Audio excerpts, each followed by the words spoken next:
Welcome back to another episode of NFT Catcher Podcast. We'd like to remind everybody that nothing on the show is meant as financial advice, and to please do your own research. Thank you, and enjoy the show.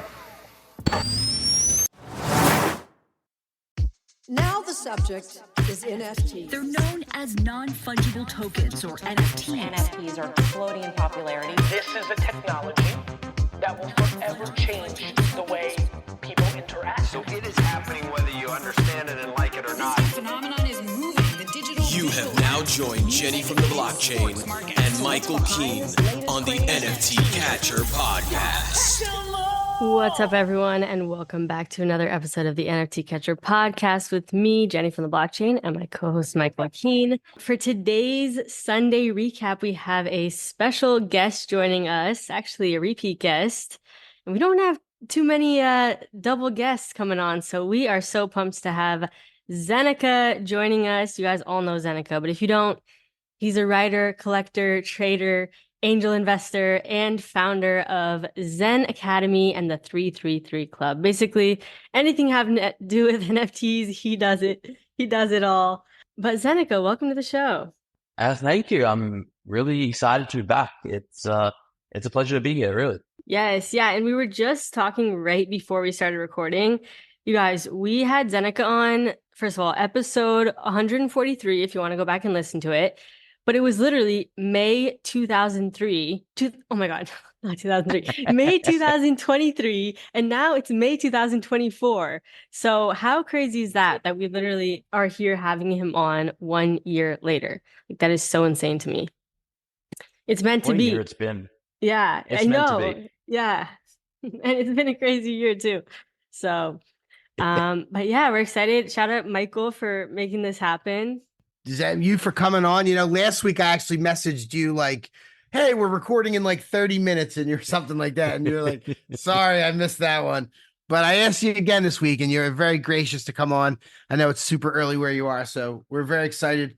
The impetus was this, this crazy FantasyTop explosion over the last few weeks. I tried to kind of talk about it last Sunday, but, I'm just not as dialed in as you and as knowledgeable as you, and really good to let people kind of hear about it because it's kind of it's been the major thing. But I don't know, Jenny, if you wanted to kick it off with anything before I kind of got into my grilling of we definitely have to get into FantasyTop, folks, because you guys know that all I know is that it's something to do with a Twitter influencer trading cards. That's really all I know. So I'm excited to learn more, but also you're in Dubai and it's literally 5:30 a.m. for you right now. So good morning, first of all. I think we should real GM. Start out with that. Yeah, GM. Also, what are you doing out in Dubai? So we moved here about 18 months ago. We relocated. We were living in Germany and wanted to come to Dubai for sort of some tax reasons, business reasons, getting a business set up here and stuff like that. But we're actually leaving in like 3 days. We're going to go travel a bit and then make our way back to Australia where we're permanently going to be settling in July. Wait a minute. I actually, first of all, my sister, I don't know if you know her, but Steph Sudo, she just moved to Australia like a week ago. So wow. She has where in Australia? She's in Sydney right now. And then cool. In July, it's our birthday. I was planning on visiting her. So that's kind of so crazy that you just let me know. I'm going to be in Brisbane, so a different city, but Brisbane. Yeah, maybe you got possible cross. Yeah, that is so insane. Wow, I'm going to have to tell her. Yeah, because she worked at Cryptoys and she worked with Emily. Emily worked there briefly. So, and then that's how I met Emily. And then Emily gave me a bunch of Zen Academy swag. I have pins and I have hoodie and I don't know what else I have, but I think I showed that off in the last time we recorded, but I remember. Yeah. Okay. Let's go. Now it's all packed up because I just moved, but anyway. So wow. So you're moving out of Dubai, you're moving back to Australia, but you moved there for crypto tax reasons. What are the incentives? Because I've been seeing a lot of people too saying oh, Dubai is the place, if you're into crypto, and there's a lot of crypto people that live there. So it's a big Web3 hub. It's a big hub. So yeah, we moved here because there's no tax, like there's no personal tax or company tax. And then in terms of setting up like Zen Academy, the business and like the structure and everything like that, it is just a lot more favorable to do that in somewhere like Dubai than Germany, where we were living before, or Australia, where we're going. Even though we are going to be setting it up in Australia once we move back, that's a whole other story. But for those reasons, we came here, and then everyone else is also coming here for those same reasons. So you just have now this hub of, I would say, thousands of crypto people that are based out of Dubai, people and companies. And so if it's networking, or if it's like social events, or if it's just sort of hanging out with friends that are into crypto, Dubai is like fast becoming one of the hubs, alongside like New York, LA, Miami, Singapore, Hong Kong. There's a bunch where crypto people seem to like just congregate, and Dubai is definitely one of those places now. Damn, that is crazy. That'd be sick to move to Dubai. Like, have you visited? Awesome. No, but my boyfriend went there recently, and he was sending pictures, and he's like, "Oh my God, like this place is amazing." He was hyping it up so much. He's like, "We have to come back here." So he made me want to go. But I've seen a lot of like crypto YouTubers, like they live out there, and they're always like talking about Dubai, and I'm like, man, I want to go to Dubai. You got to come. All roads seem to lead to Dubai and crypto, so it's a little weird to be leaving, but it's kind of right for us. Australia it's still home. It's still home. It's home. Yeah, your family's out there, right? So it's like, yeah, my parents, my partner's parents, all our school friends and stuff like that. So yeah, it's time to go home. Yeah, no doubt. What's the cost of living like in Dubai? It's not as crazy as we thought it would be, and that I think most people think it would be. It sort of ranges from like everything in between, from very, very affordable to the absolute craziest stuff you could ever imagine. Kind of like Las Vegas. Sounds like Las Vegas, where you can like. There's a lot of similarities to Vegas. It's a lot of it's the middle of the desert, so it's crazy hot. You're going to spend most of your time inside and like full of air conditioning. And then you can live very affordably if you're living away from the Palm or downtown, so like away from the Strip in Vegas, and you're not going out to eat all the time, but you're getting your own groceries and stuff. But then, you can also, there's so many options for like $10,000 a week apartments, and you can spend $1,000 a head at dinner, and you can really go crazy here because they've got that whole like influencer Instagram culture where they'll put gold on everything, and people are just. The guy pouring salt down his arm. Yeah. Oh, the Salt Bay guy. Yeah. Wait, he's from Dubai? He's from Turkey, but he's got I think he has his like main restaurant there or something, right? Yeah. Wow. I've not been there, but I've the area where it is, I think he has at least one. I don't know if he has others here, but I've walked past it a bunch of times, and there's a big mural of him like on the wall doing the whole like the salt the pose. Yeah. Nice. Wow, I love that. That's pretty wild. That's a cool adventure. It's a nice 18 months. Nice little sojourn. It's nice to be able to move around like that. Yeah. Cool. Yeah, we're very fortunate to have that ability to sort of like when we left Australia 5 years ago, we didn't really, we didn't have any sort of like big things tying us down. We didn't have kids. We didn't own a house. We didn't, we had that flexibility to get up and travel. And then that moved us to Germany, and then from there it was pretty easy to come to Dubai and all that kind of stuff. You have kids now? No, but we're getting married next year. We bought an apartment. Like we're settling down. The plan is then to have kids and all that kind of stuff. So I think we've been overseas for 5 years. We've done that, got it out of our system. I think we're both happy about it. But it's time to settle down now. Oh, that's exciting! Congrats. Thank you. Yeah, looking forward to it. It'll be a very different life, but hopefully a good one as well. No doubt. Cool. Good cold opening there. Get some good perspective. But let's go back. I want to start a little bit before FantasyTop. We must have talked about this the last time you were on a year ago, but the first time I heard about Blur was actually when you tweeted about it. And then I messaged Pac-Man. I got on beta. So I was on there really early.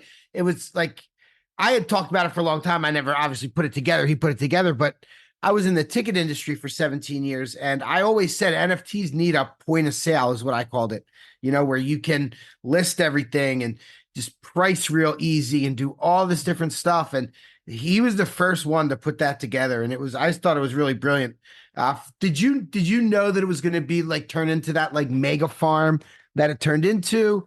No, I didn't expect that. I expected it to be big and to sort of take over and be like the dominating marketplace, because we've really needed something like that in the NFT space. Like we were stuck with OpenSea at the time, that you had to list one by one your NFTs, and it was very slow and clunky and stuff like that. Yeah, so I did think it was going to take over and get a lot of market share. I didn't think that, I can't remember where they were a year ago. Like they must have been pretty far into the sort of the blur farming and the incentives. Yeah, and stuff I don't like that. remember exactly either. Yep. Yeah. I'm both surprised and not at all surprised that it's continuing to go on. I think it's, and I think back then I probably didn't have as negative a view of it as I do now. I think it was, there's two aspects to Blur. One is, everyone always says, oh my God, Blur killed NFTs or all this other stuff. And I think that it sped up the sort of price discovery of a lot of these things. But the farming incentives have created this inorganic situation and relationship with a lot of NFTs and NFT projects that makes it difficult to find the true price of some of these things. So that's sort of an ongoing issue these days, which is still ongoing. And for all we know, it's going to keep going for who knows how long. Yeah. I mean, it is both brilliant and wild at the same time. Like it's hard to so you did I hear you say that you're kind of not a fan now, how that works? Is that what I just I would say I'm neutral over the whole thing. I don't think it's sort of like having a net negative impact on the prices themselves, because some prices are inflated, some prices are deflated. I think it's creating an inorganic situation where it's difficult to really know what the true market value of a thing is when you have farmers that are just buying 1,000 of them and then dumping them and then buying them back and dumping them. And so I think that creates an inorganic market dynamic, which makes it difficult to know the true market price of things. But as someone that's maybe, let's say, a trader, I think of it as neutral, because sometimes it seems like you can sell things at a higher price than they might be quote unquote worth, but then other times the opposite is also true. Yep. Yeah, the swings are pretty wild because those farmers do farm. I mean, I remember like that Project Fraganas, whatever they were. It was some kind of farm going on Magic Eden, and every day it's like the #1 volume, and I'm like, what is going on? The floor is like 0.1, but it's doing like 30 million in volume, and it's like, okay, yeah, it's all farm. The whole crypto space is just dominated by farmers. I know. Outside of NFTs, it's farming these L2s and everything, just get points and. Yep. What a weird spot we are in the space right now. It is weird. And then it depends on where, like, it's great for a lot of people. Like I know people in like the Philippines and Indonesia that if you're making 50, 70 a day doing something like that, that's amazing. I mean, it's like life changing. So there are places for but it is like, it's a weird dynamic because it is, I don't want to say vaporware, but a lot of it is just trying to stay ahead, cash out while you can. Like, I don't know. It is pretty crazy. Yeah, no doubt. Yeah. And then comes along Blast. So Pac-Man decides, all right, we're going to take this to the blockchain level. And it's a similar vibe where there's people farming for gold, figuring out ways to get gold. But then a lot of these apps start becoming popular. And the one that really took hold and really blew up was FantasyTop. Right. Yeah. So that's kind of how we got. Yeah, that's where we are. We got the FantasyTop. Were you any kind of advisor or investor in Blast when it went like you were with Blur? No, not with Blast. I think, interestingly, they seem to get almost an entirely new crew of investors from Blur to Blast. I think, I don't know the thinking and logic, but maybe they just wanted to go in a different direction. So I was not asked or offered, and that's totally fine. I am, however, an investor in FantasyTop, and I've invested in maybe 7 or 8 different dApps that have launched on Blast, but not Blast themselves. Nice. That's what's up. So what do we know about the founders? I mean, I know Travis from Twitter, but are any of them doxed, or like, what do you know about them? Where they're from, backgrounds? They're French. I don't know too much about them, but I know That's when a they red came out flag, though, isn't it? Isn't that supposed to be a red flag? Typically it is. French Oh, no, instead of not bad. French. Oh, French. Oh, wow. Jenny just, what is that word? That That's the kinda politicians racist throw in a around when way. you don't like, But- right. What the politicians say when you don't like No, people I'm- from other countries. okay, I I'm can't just think of the saying, word. like, I'm just saying, like, everyone on crypto says, if it's a French dev, that is a red flag. Wow. This is like, because they basically, the game came out and no one didn't knew that much about them. And then they did like a Twitter space where one or two of them went on and they had these thick French accents. And crypto Twitter just started memeing and like, oh my God, the devs are French, it's over, or it's a great game despite the French devs. It's, you know, it's become like a playful, joking meme. It's kind of like America and Canada hating each other, but like they're friends and stuff like that. I personally don't know like too much about them. I know that they've worked on other projects in crypto. They've been in the space for a while. They were sort of, they've been thinking about something like this for a couple of years, and it's not some just random thing that they whipped up and last came out and they're like, hey, how can we just build an app to make money? It's like they've been thinking about the whole social fi space for a while. And, you know, this game was in testnet for several months before launching on mainnet, and they had like a lot of active players and things like that. And they seem like a really smart and switched on team. So that's one of the reasons I have sort of maybe more faith in it than a lot of the other apps that just pop up and then disappear within a month. I really like their nimbleness. I like how they are moving. Something goes wrong, they'll change it right away. They're right in there. I like that for sure. They're in the trenches. Yeah, they're definitely in the trenches. So how would you describe the game? How would you describe the game to people? You know, the TLDR, I guess. What the different aspect? I know there's a lot of strategy. Go ahead. I would say it's daily fantasy sports, but instead of picking players from basketball or football or whatever to build your team, you pick Twitter influencers, and you get points based on the engagement that those influencers get on Twitter. That's probably like the easiest way of describing it. And there's a lot of layers and stuff like that, but that's kind of how I describe it. And if people understand what fantasy sports are and daily fantasy sports, they usually get it. But then there's a lot of people who don't understand that side of things, and then it's a bit of a longer explanation. Okay, but what about, because now I've been seeing, because I'm not on FantasyTop, but I've been seeing on Twitter, X, whatever. Well, Franklin, for example, posting a video every 5 minutes saying, hey, it's Franklin, it's now this time. And then 5 minutes later, hey, it's Franklin, it's now this time. Trying to farm and basically kind of like exploiting it in a way. But it's like, he's creating the content, but it's like not good quality content. And, I don't know. What are your thoughts on that? Just like purely trying to farm engagement to try to, do better on FantasyTop. So he basically turned himself into a meme. He's like, every 5 minutes, he just tells you the time. He became a clock. And that's the interesting part about fantasy, because you have the sort of they call them heroes, the people that have a card, like Twitter influencers that have a card about them. They can either not care about the game at all and just do the normal tweeting things, or they can go out of their way to try and increase their engagement score and get their points up. And the reality is no one knows exactly how the algorithm works to score. And so people are just experimenting and trying different things. And I would say with Franklin, it's been like somewhat effective, but he hasn't pumped his score up crazy amounts just because he's doing these automated messages. He's definitely pissed off a lot of people. I know a lot of people have muted him or blocked him. Others love it and they're leaning into it. But it's just different people trying different things. And I don't think that strategy works that well. I think the team is really trying to go after like quality over quantity per se, but it's a fine balance where they're constantly tweaking the algorithm. It's changed from last week, which changed from the week before, and they're sort of like trying to make it so that it can't be gamed. You can't bot it and all that kind of stuff. And it's an evolution, but I think they've done pretty well at it. And for the most part, the accounts that get the highest points on like a day-to-day or week-to-week basis are the ones like the Anthems of the world, who just organically get a crazy amount of views because they're, very popular at the moment and getting a lot of engagement naturally. And did these people do you have to opt in? Did they like ask you and you opt in to be a hero?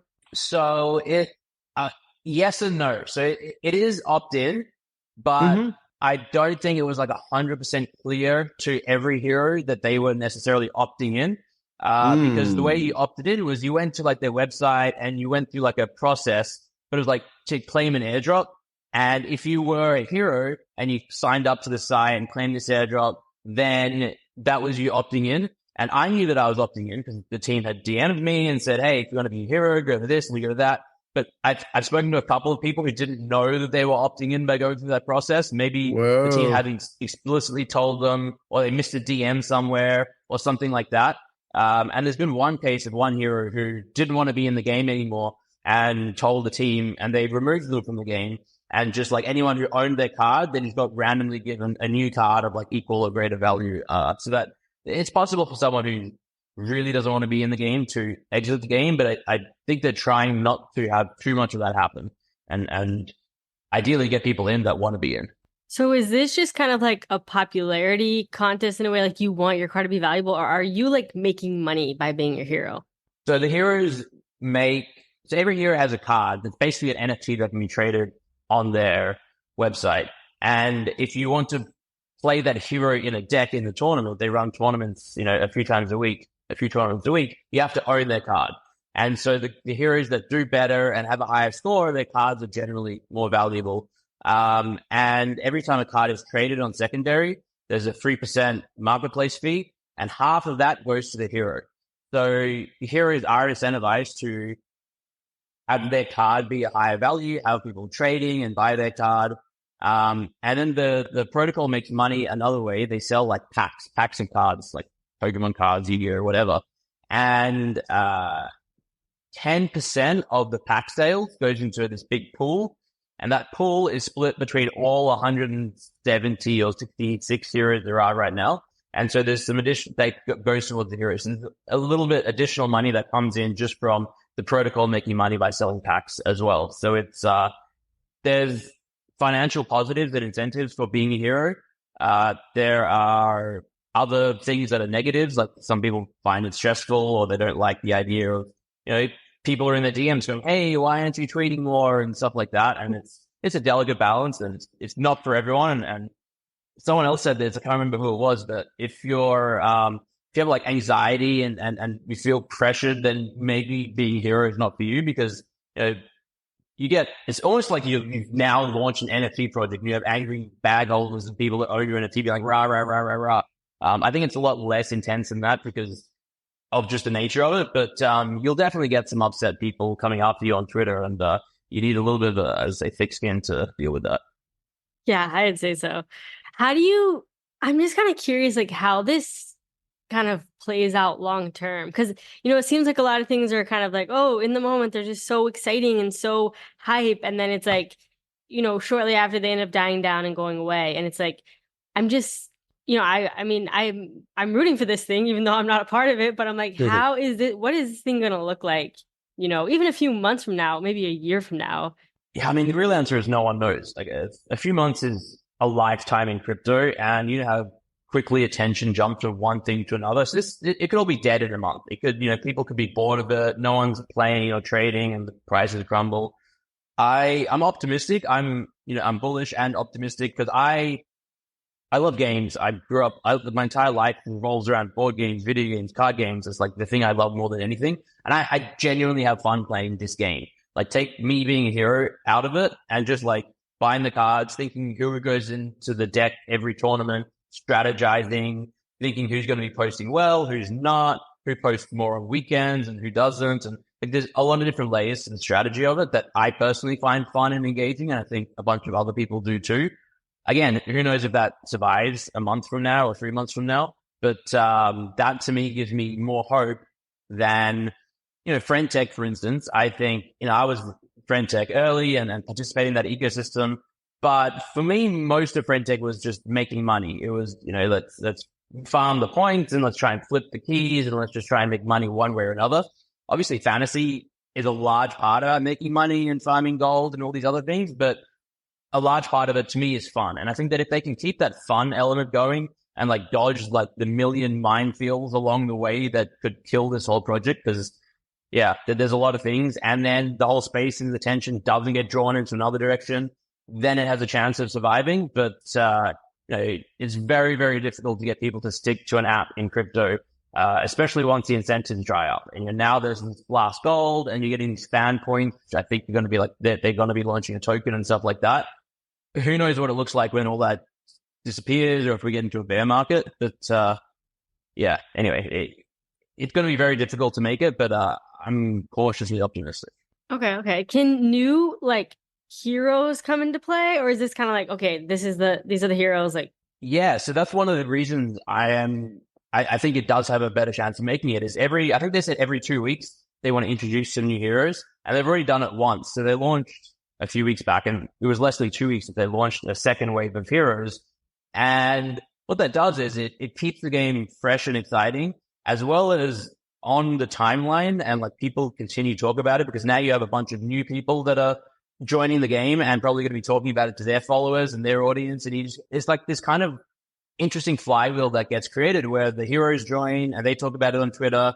And then the people that own their card will be talking about it on Twitter. And it's, I guess, another difference between it and FriendTech or even Farcaster or a lot of other apps are that it's built sort of on top of Twitter, where everyone is already on Twitter, hanging out, chatting on spaces and stuff like that. Whereas all the other ones, you've kind of had to leave and go to another app.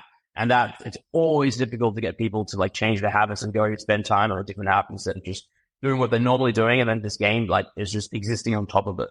Yeah. Michael, sorry. I see you definitely bring up a lot of you got my mind going. There's a lot of potential there. I could see things theoretically. First of all, I could see them go into, let's say they go to a community like Pudgy Penguins, give us 15 of your awesome creators, your favorite ones with the Pudgies. We'll put them out there. We'll do a Pudgy only tournament, get that whole community. You can do things like that. They could do the same thing on TikTok. They could point the algorithm toward TikTok. You sure? But wouldn't having too many heroes kind of, it's it saturates it, and then it's oh, there's too many, and then are there too many baseball players and too many baseball cards? I mean, just if it's that good. Well, yeah, they did. And then they all went to shit. Oh yeah, you can dilute. Oh yeah, you can dilute it. Oh yeah. Let's not talk about Top Shot. I mean, you can everyone can that comparison, right? The team has been very explicit in saying that they've been in crypto for years. They saw Top Shot, they saw everything, and they're trying. They're very conscious and trying very hard to straddle that line between inflation and all that. Again, it's very difficult. So who knows if they make it? But you're right. It could, they could point it at TikTok. They could point it at other platforms. They could bring in. Everyone always says, what if the meme is what if Taylor Swift joins? If FriendTech, everyone's saying, imagine if Taylor Swift has a room. How much? Obviously, we're not thinking about that, but and the team is very explicit about they're just focusing on crypto and crypto Twitter for now. But who knows if, a few years from now they go into the gaming space or something else. Yeah. But I think first they have to make it last with the crypto people. If they can't do that, then it all goes to zero anyway. There are going to be, there's copycats already kind of popping up. There's different, because they had the idea. We see this in crypto. Someone gets the idea that catches everybody. And then there's have you seen World PvP? Probably. Yes. You seen that one? Yeah. I've been watching. I didn't buy any of it, putting money in it, but it's funny to watch. There's all kinds of stuff coming. What have you seen? Anything else? What's next coming down the pike? That's mostly it. But in terms of other things that are maybe starting to get attention, Wolf Game just migrated over to Blast. Was in the process of migrating to Blast, and that being so successful, now you're going to see a bunch of other people do that. Because that was successful. I think so. You're going to see that. A lot of other games are going to come on over. Yeah, there's, Base is doing some interesting things. World PvP is over on the Base chain and ecosystem, and they have that whole on-chain summer thing happening now, and there's some cool stuff happening there. I haven't seen something quite like the FantasyTop thing yet. With FriendTech, it came out, and then we saw Stars Arena launch, and there was one or two other very similar things. We haven't seen a very similar thing yet, but I wouldn't be shocked. It's exactly like you said, it happens in crypto. Someone launches something, gets attention, and then there's 20 forks and different takes on the same. I think it'll be difficult for them to replicate, though, because they'll need to get all the heroes involved, but maybe they figure out a way to do it. Yeah, right. Getting the heroes involved is Well, the heroes don't technically have to be involved because they're already tweeting with respect to the other True, one. yeah. You know, You kind. don't need their if it- permission. You can just well, yeah. yeah. Well, actually, that goes back to something else I thought about when you were talking about some of the people didn't know. Like, I wonder how they get around like NIL for that. Probably nobody's ever questioned it. Like they're making NIL? money. They're name, image, and likeness. Like they're making money off. Yeah, they're making money off of honestly, you. I don't know. I think Somebody could sue them I if really they don't wanted. know. Wait a little bit Yeah, till they it's- make a real lot of money, and then how much did you make off Yeah. of my card? On my card, my then- name? Wait, so then how does that work? Because if they're supposed to be getting they're supposed to be getting 1.5%, right? Like, I mean, I guess when they did the airdrop, they connected their wallet and their Twitter, right? It So must it's, like, have. They all probably connected. agreed. They probably agreed Yes. to something. Yeah. So they that's just- Probably. They just need to check their wallet and see they got a lot of money.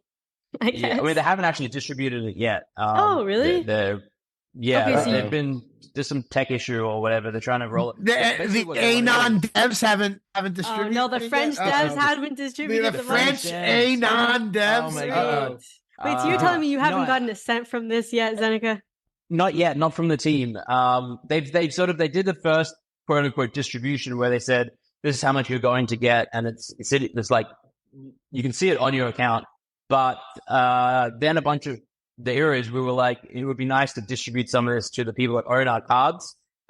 Is there like an easy way to do that? And they're building sort of a, you can say, I want to share half of my rewards with my card holders, split between, there's different rarities of cards. You can say, all right, this much to all these people, and then bam, that just automatically distributes.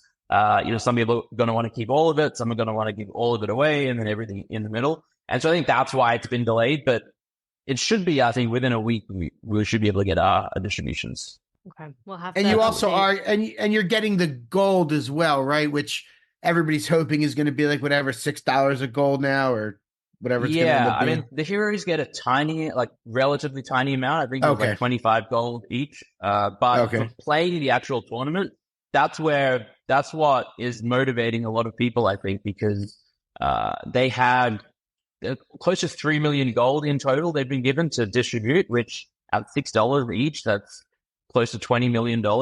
And so these tournaments that they run, they'll usually have like a 200,000 or 300,000 gold prize pool. And if you place highly, I've made 1,700 gold, in the 3 tournaments so far by placing in the top sort of 100 in each of them, which that really starts to add up.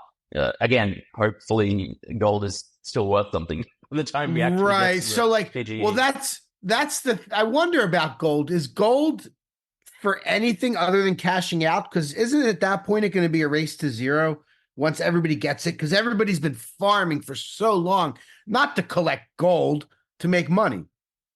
Yeah, right? I mean, the idea is that the gold will translate into the Blast token. Right. Don't know the full tokenomics of the Blast token, but there's gold that will give you the token. There's like points, which if you've just deposited ETH and bridged to Blast, you've been accruing points. Yeah.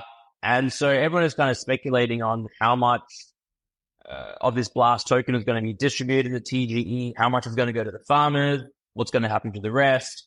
But the number one question is, what's going to happen to that token after it's launched? And, knowing Pac-Man and knowing how they built Blur and Blast, they will probably figure out some way to incentivize people to buy and hold their Blast token, maybe stake it, maybe keep it on chain. The one really, really interesting thing I think about Blast, and like this is that sets it apart from every other L2, is it has this native yield. So if anyone just has ETH or USD stablecoins sitting on the chain, you're earning interest on that money. And this applies to people who have it in their wallet, or things like an exchange who might have like $100 million of value locked on their platform, and they can earn 3 to 4% if it's in ETH, or 10% if it's in stablecoins, which allows them to do. Pac-Man did an interview with Jen and War Daddy on on the show Remint a few weeks ago, and basically he was like, protocols can use this as their income and then do things like 0% fee swaps, which becomes very compelling for traders in crypto to be able to access stuff like that. And it's only possible by this native yield thing. So I think I mean, to answer your question, who knows? Everyone is basically, yes, finding this goal, hoping to get money and then cash out. But my suspicion is that there'll be some sort of incentive to keep the money locked up on chain, hold the token, stake the token, and then most of us will cash out half of it and we'll keep the other half in because et cetera, et cetera. Yeah, they'll definitely. I mean, he's not going to just launch it and be like, unless he's like, this is the end. That's his cash out. Yeah, he's not dusting his hands. Right. There's definitely going to be incentives. Like I mean, you've seen like no matter what anybody thinks about Pac-Man, he's pretty brilliant. Like he's doing something that he's been able to catch the attention for longer, and with all the stuff he's done is pretty amazing. And then, making the ecosystem for stuff like FantasyTop, it's all really, really interesting. It's crazy how this, it's been a long 3.5 years. We've all been in this ride together, and like seeing how much everything's changed. All the totally different world now than when totally different world. The technology's getting better. I mean, dropping an NFT project back in 2021, you had to have like all these people and making up websites, and now it's just like doop doop doop. Yeah, you just go to it's like the evolution of the internet as well. Where if you wanted to make a website in the 90s or even early 2000s, you just get a coder and a developer and a designer, and then WordPress came along, and then anyone can do it. And the same thing has basically happened with smart contracts. It just happened a lot quicker than the internet. Yeah. And the Blast R, that's also really interesting. Did you do one of those? I forget. Did you do one of those Blast Rs? Yes. Yeah. So Blast R is. Like I would add Blast R. I call that in my head. Right. Yeah. It's probably Blast refundable NFT minting platform. There's another one as well, Blaze. It's a great idea as well, where you mint an NFT, but you can, after a certain amount of time, 7 days, 30 days, whatever the person launching the NFT says, you can refund and get your money back. And that's open forever. It's like all of the money is locked in a smart contract. And again, it comes back to the native yield. The creator of the collection only gets the interest on that money. They never have access to the money. The protocol never has access. So it's literally like locked in a safe that anyone who owns the NFT can get back at any time that they want. And if let's say you do a mint and raise 1,000 ETH, which is a lot of money, but the team can't just rug. They can't just say, "Oh, we're taking the money and leaving, and that's it. Bye, thank you so much." Because everyone is refund and get their money back. They have to sort of be providing some sort of utility that keeps people keeping their NFT alive and the money locked, and then they're earning 3 to let's say 10% on that 1,000 ETH, and then they're using that to build a business and that to survive off. And it's an interesting mechanic. I think it's really, really good. So the founder, that's cool. Yeah, I didn't realize it worked that way. And then they can take their money out, so you're not getting your yield anymore. It's not, it's not royalties. And then even if you buy it on the secondary, how does that work? Or getting your money back?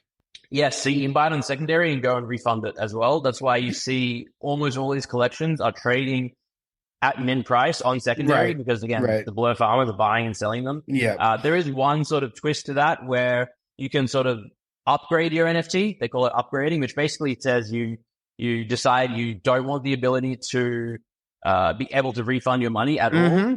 And it's usually either to support the project or maybe the project says, hey, we're going to get some extra utility to anyone who does this. So you do need to watch out for that if you're buying on secondary to make sure that you're not buying one. It hasn't been. Right. Yeah. That's and good to I know. think the team has done like this, a 7-day lock where you can't upgrade it and then you can't list it for like 7 days just to stop people, upgrading and immediately listing or accepting a bid or something like that. There's this waiting period. Yeah. Totally. Now I've seen a lot of those go down. Really interesting. The only thing that would concern me a tiny bit, and it's probably not, it's probably a super long shot, but could theoretically be like an exploit somehow. Oh, yeah, that's the biggest risk for sure. Right. And just like, what was the one last week? Pump.fun or whatever. Yeah. So that always works. Right. Like when you said town, like, oh, it sounds good. Maybe I'll just put, all my ETH and get the 10%. And then I think to myself, like, no, because I remember that Luna thing that went like, I don't know, the risk, like, it's great and all. I have a hard time. There's always smart contract risk with new things. Yeah. There's risk everywhere. I mean, even the money I'm holding, it's like, I'm sure it's some sort of risk. Somebody could Like, I Keeping think money in it's the a bank, safe. there's risk at like Right. inflation risk. You're And, you're right. Yeah, everything's yeah. risk. Everything's risk. That's true. That is true. What else is going on? Anything else on your mind that you what's happening? Let's see. There's a bunch of L2s coming, like all the Yeah. different L2s, like 50 of them. There's What too else is many. yeah. So the two that I'm sort of paying attention to is Blast and Base. I think Base Yeah. is going to be a massive deal. Just because Coinbase is so big and so massive, and they're putting so much of their company's resources into sort of building up and marketing and supporting builders on their chain. And so I think Base is going to be enormous. So I'm just like focusing on just one or two areas, Base and Blast. And I've sort of in my mind had this realization. I had it with NFTs, and then now I've had it with all of crypto, where we've become way too fractured. Like it used to be just ETH NFTs, and then now there's like ETH, Solana, there's Ordinals, there's Blast, there's Base, there's every chain has their own. Oh yeah, I was gonna say don't stop. Yeah, it's crazy, and it's fractured liquidity, it's fractured attention. The exact same thing is happening with fungible tokens and meme coins and protocols and airdrop farming and everything. It's just everywhere. And so it makes me kind of like bearish on the idea of just holding random crypto tokens, and a bull market is going to pump your tokens. It used to be with NFTs that when there was an NFT bull, literally every NFT floor would just pump. And for most of crypto, it's been, all right, if Bitcoin goes to, let's say Bitcoin goes to 100K, everything is going to pump. And I'm less sure that everything is going to pump. I think it'll be a little more selective. And so I'm trying to be a little more selective about the tokens that I hold and the NFTs that I hold, and where I'm like, rather than like, it used to be spray and pray, you just go wide and you catch things that go crazy. Now I think it's find like 10 things you have a lot of conviction in and just like allocate into those and try not to, get too spread out, because then it's like death by 1,000 cuts when you hold way too many things and they're not pumping against Bitcoin. And yeah, you can't pay attention to any of them. Yep. Yeah. The mental side of it, like just tracking, and the psychological aspect of having a giant, unruly, unmanageable portfolio is also a big deal. Yeah, totally. We also don't have that much time left of the bull market. I don't think we've already been in the bull market for like a year now. Like according to like crypto influencers on YouTube, like they're like, we've already been in the bull market for a year. So it's kind of like, oh, like remember, if you're trying to sell your bags, I don't folks, think so. remember to actually take profits. What do you mean the bull for a year? I don't know. Like, you don't think we're in the bull market right now? Well, now I think maybe I don't know. This October, November, right? When I feel like October is when it. Yeah, but no, I get what you're saying as well. And yeah, for sure. Yeah, because Bitcoin bottomed, late 2022, early 2023, and it's sort of been up since then. But I wouldn't personally. It didn't feel like the bull market until about October, November, when Solana started pumping and a lot of other tokens started pumping, and then Bitcoin went on a crazy run on the ETF. But it feels like the bull's been around 6 months, which is still a good amount of time. And I wouldn't be shocked if we're getting close to the end. I find it hard to believe, but it wouldn't totally shock me if prices just slowly started going down from here. But my money is still on the, we still get another massive leg up at some point, and we push to like 100K Bitcoin this cycle, like the next 6 to 12 months, and then things settle down. I think so too. Really nice. I think there's a lot of execution in there too. Like we'll talk about execution risk. I think the United States is a big part of it. What's going to happen in our election? How are we going to regulate crypto? What are we going to do? I think is a big deal, and obviously what the rest of the world does. But I think that I don't think this is quite popped yet. I think that these ETFs starting. I think it's going slow now, but there will be ETH ETFs, I think, unless the U.S. shuts it down. The U.S. could shut it down. Like that could happen anytime. Some of our senators want to make self-custody illegal. They absolutely do. Crazy. Yeah. But I feel like, especially with the halving, I think we like the full effect of the halving, like the last bull had no halving at all as part of it. So I think that might I don't know. I'm not the expert, but maybe I'm just cautiously optimistic. I think that we do get that run. I think we do touch 100,000 at some point before it goes like back down to 30 or whatever. I'm definitely hoping that things I think pop so. off more. I'm not I saying think that I so. didn't think that things would continue to go higher. I'm just saying we are in the we've been in the bull Yeah. market. So it's like just know that you don't have as much time as you think. Yeah, that's just true. And also it's like slowly, then all at once. So it's like Yeah. when things really take off, it's gonna be like a blink of an eye, and it's gonna feel so fast. And it's like when you feel so euphoric and like, oh my God, yes, higher, like that's when it's gonna go down because it's always like the opposite. It's always like when you're feeling all depressed, like, oh my God, it's gonna all go to zero. Then that's like the bottom of the bear, right? When you just feel so down and out. And then it's like the top is when you're just feeling so excited, so euphoric.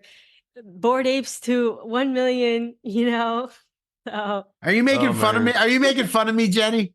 I can neither confirm nor deny. Jesus. But you're absolutely right. Like at the top, no one's going, oh, are we in a bull market? No, at the top of the bull, everyone's like, oh my God, it's a new paradigm, it's a new world order. Bitcoin's going to $1 million. It's not going to drop. It's a super cycle. Everyone is so euphoric and manic that's what a bull market feels like. We're not there yet because currently everyone is like debating on the timeline. Is this the top? Is it not the top? Are we in a real bull? Is it over? That's not what happens at the top of a bull market. People are just absolutely crazy and euphoric, and we've seen like sprinkles of that. After we tasted it. You're right. And then when ETH went to 4,000, we started. Yeah, it's gonna, and then went back down again, like it should, and then something's gonna happen, and we're gonna go to 5. I agree. Let's go, Jenny. Get out of here with that. Get out of here. But no. I do agree with what you're saying, Jenny, in the sense that it's really good to be mindful that we are getting further into the cycle. Like, for instance, I basically decided, I did a lot of like angel investments late last year and early this year. And the later you do them, the more riskier they get because the tokens will generally unlock further into the market cycle. And so I decided I'm not doing any more of that.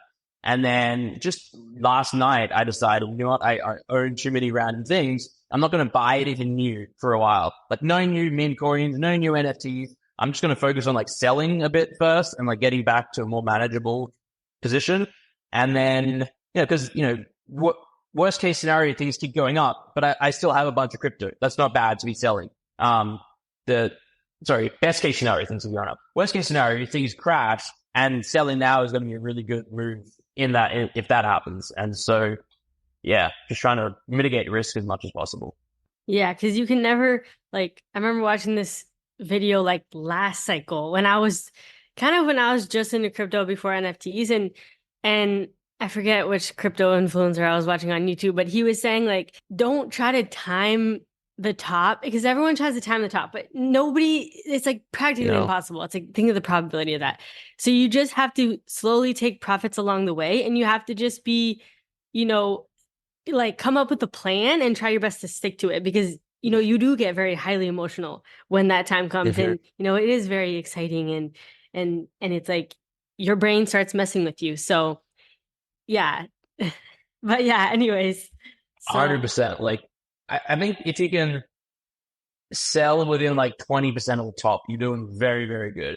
You don't need to sell the Pico top, but if you can sell a good chunk within sort of 20%, so last cycle, if you could have sold most of your stuff when Bitcoin was 60K or 58K, even though it went to 69K and you missed out on a bunch, you still would have come off pretty good in that whole cycle versus the people that tried to time the top and then they got to 69K and they're like, oh, maybe it'll go a bit higher. It's going to hit 100K. And they held, and it dipped, and they're like, it's going to go back up. And then they just held all the way down. It's me. I'm people. I held most of the way down. I'm guilty. But I think, most of us, most people I speak to round tripped a lot last cycle. Yeah. And that's why I feel I'm saying this to the people listening, but I'm also saying this to myself because I have been trying really hard to do that. And I have been slowly selling some things because I'm I know that I can't time things perfectly. And I know that last time around, I I held on to a lot and I bought way more than I wanted to. You know, it's just like I had too much into, you know, you don't want all your wealth to be in one basket, right? Yeah. Even though it's like you truly believe in crypto and Web3, it's like you don't need all your eggs in one basket. You should have it spread out a little bit more, even if you're totally convinced and truly all in with that. So, yeah, totally agree. all right. What else do we want to talk about here? I feel like, oh, Michael, you're muted. Michael I'm muted. Whoops. is Yeah. muted. Every episode, you start talking and you're muted. It happens Yeah, I every know. time. All right. I need to be a little better about that. I'm sorry. And you have to say It's it, fine, and it's everybody. fine. I know hears every it. episode I'm just like, Michael, you're muted. It's a really good podcast. For all we know, Andy cuts that out. He's so good. I but know who he knows? probably does. Yeah, he's like, let me get rid of that.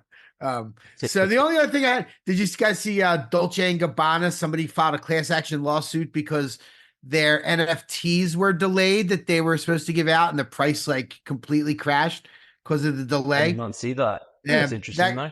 Yeah, kind of interesting. Who knows? It's probably frivolous, but I did think, you know, I wonder what the statute of limitation is on that, because there's a few projects I might like to. You delayed and the price went down. Let's do a class action. Oh my God, Let's do a Artifact class action. Codex, their stuff. They would. Oof. Wow. Yeah. There's a handful, Yeah. but And the slow rogs from 2021 are just and 2022. It's just been what a brutal couple of years for us NFT diehard believers and bag holders. It is so weird. It was such a weird situation where like your marketing, like there were no companies. It was just like you would just market for a couple weeks, raise multi-millions of dollars, and then everybody gets paid, and then the hard work starts, and it just didn't make sense. It didn't make sense. Unsustainable. Yeah. Right. I mean, the Bored Apes did it. Like we talked about all the copycats. The Bored Apes kicked that whole thing off. Like there was stuff going on, you know, there was like projects and there were things, but they were the ones that everybody started copying and really kicked out. It got pretty wild. And, you know, and there's going to be new ideas. There's going to be great stuff.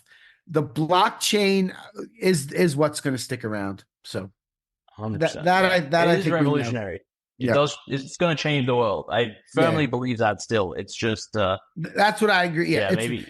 And we're not even going to worry about NFTs, or we're not going to worry about, and it's just because digital assets are so important. Mm-hmm. You know, they just really are. My son is 8 years old, and I say this a bunch, but the only thing he wants, like, let's go to Target, I'll get you something. You know, let's whatever. Like, he wants Fortnite V-Bucks or whatever it is. He doesn't like even at the store. He'll pick out the gift card of digital. Like he wants digital currency. Like that's all he wants. What's gonna happen when he's 20 and earning his own money? Yeah. Well, because younger generations. Right. Yeah. Yep. They'll pump our bags. They'll pump my I know. Let's go. Right. It'll be like, well, the funny thing is, like, you know, my father had like a basket full of like 1950s baseball cards, and when in the 80s when they all blew up, he like ran up to the attic in my grandma's house, and she's like, "No, we got rid of all those." And he was like, "So it's gonna be like in 30 years, we'll be like, oh my God, where's my seed phrase? Like, how much is that going for? You know, like, Someone still has a Gotta Cat gang. Right. Gotta Cat gang. Yeah, exactly. People think I need that. Where's that? Where's the my treasure at? Yeah, exactly. Oh man. It'll be something. The only other thing I had on my list, AI. I remember when like GPT first came out. I think you were big. Do you still do a lot of AI? What do you do with it? I mean, I'm AI every day, single thing I do. So I'd like to hear what you're. I think about AI a lot, and I like track it at a high level. But like my day to day, I'm not using it. Even like last year, I didn't use it that much. Probably to my own detriment. I should, but I still think it's going to change absolutely everything. I think most people in the world are underestimating it. It's going to change the face of humanity, for better or worse. We don't know yet. I used to be like a doomer. I think, you know, early last year, I went through this whole like existential dread crisis where I was like, she's going to kill humans. We're dead. We're doomed. Life, we know it is over.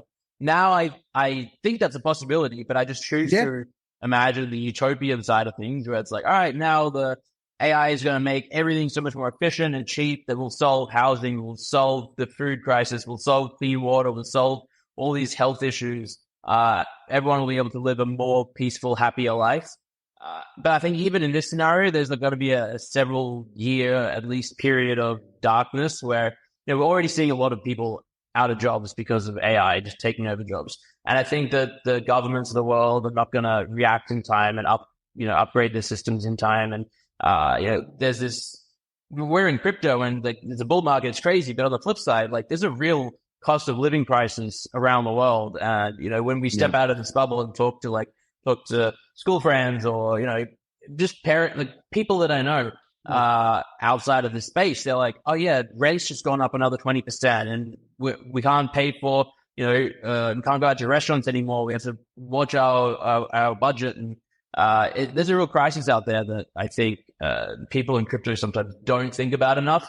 And I think that's one of the reasons I think that maybe we're not going to get this crazy bull market just yet, because last time it was during COVID and they were in the stimulus checks. This time it's just a very different global situation. Anyway, I think about AI a lot, even if I don't use it a lot. Yeah, I agree. I mean, I actually use it for everything. The first thing I do is go to ChatGPT for anything that I'm starting to do. I only want to start listening. I've said it enough, all the different things I do, but I mean, even with my kids, I make stories with them, coloring book pages. I won an art contest about a month ago on 6079.ai. Like pretty wild. I love it. Amazing. Man. I can't get enough, but you're not wrong. Like it's going to get crazy. And theoretically, AI should bring the cost of goods down because there will be, labor will cost less, which drives prices up. But we know these greedy companies aren't going to bring the prices down. Like prices will never come down on anything. Prices aren't coming down. Once they go up, they don't come down. I mean, I agree that most of the existing greedy companies, but then at least for now, companies, right? Yeah, go ahead. Like some new company will pop up and be like, you know what, we can. I can do this for thing at quarter of the price, and they'll get all the market share.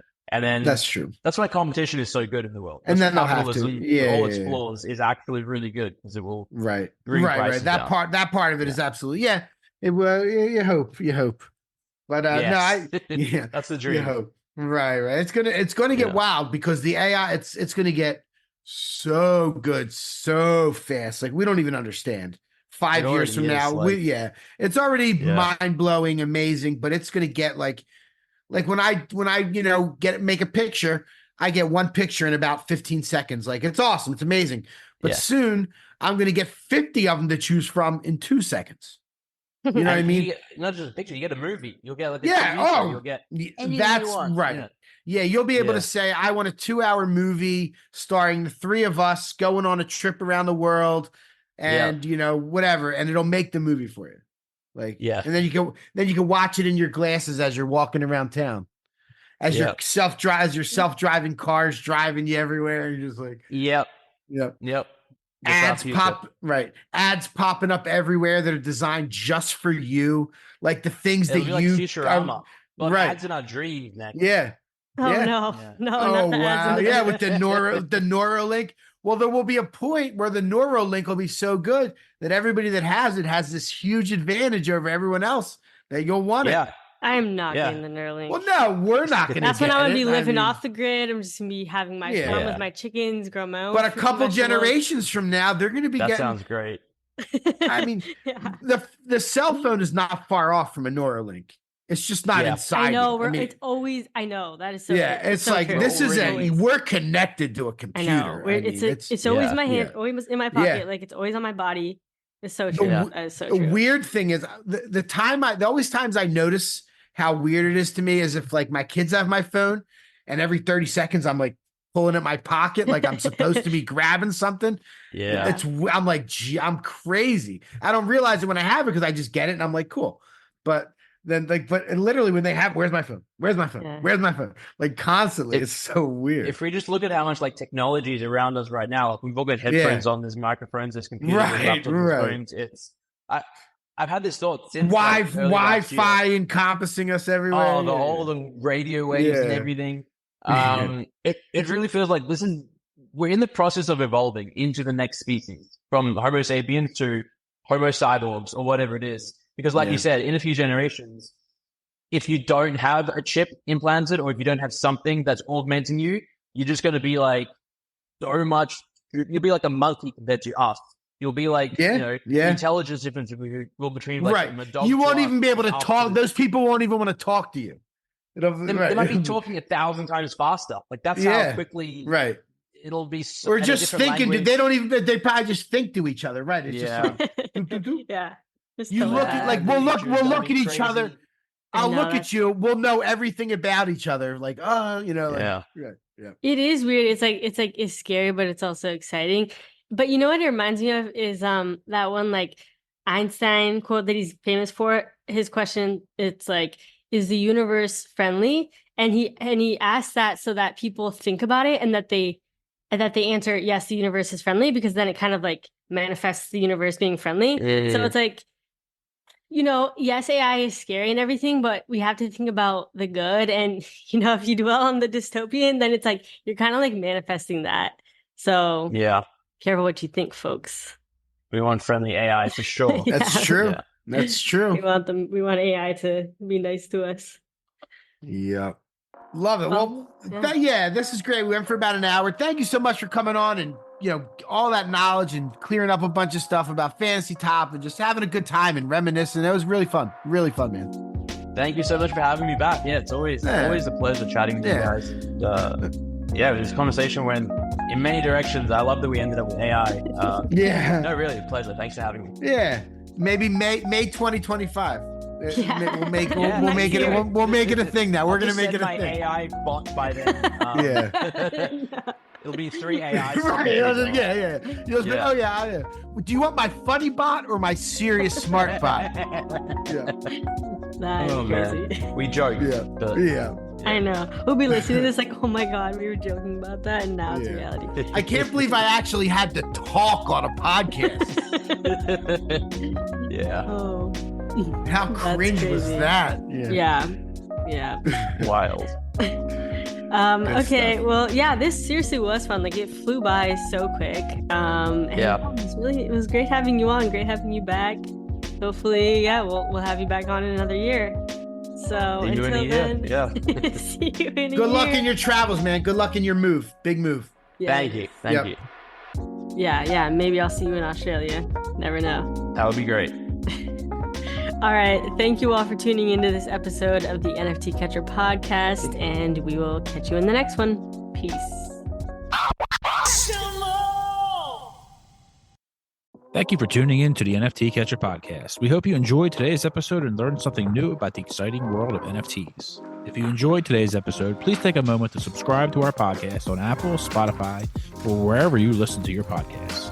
And if you really love what you're hearing, please leave us a rating and review on your favorite platform. If you want to stay up to date with the latest news and insights from the NFT space, be sure to follow us on all the socials at NFT Catcher Pod. You can follow Jennifer at Jennifer_pseudo and Michael at NFTicket. I'm your producer, Andy, and I'm at AJC254. Our theme song's by It's Just Los. We always appreciate your feedback and support, which helps us reach more people and bring you informative and engaging content about NFTs. We look forward to bringing you more great NFT content in future episodes. Thanks for listening. Peace.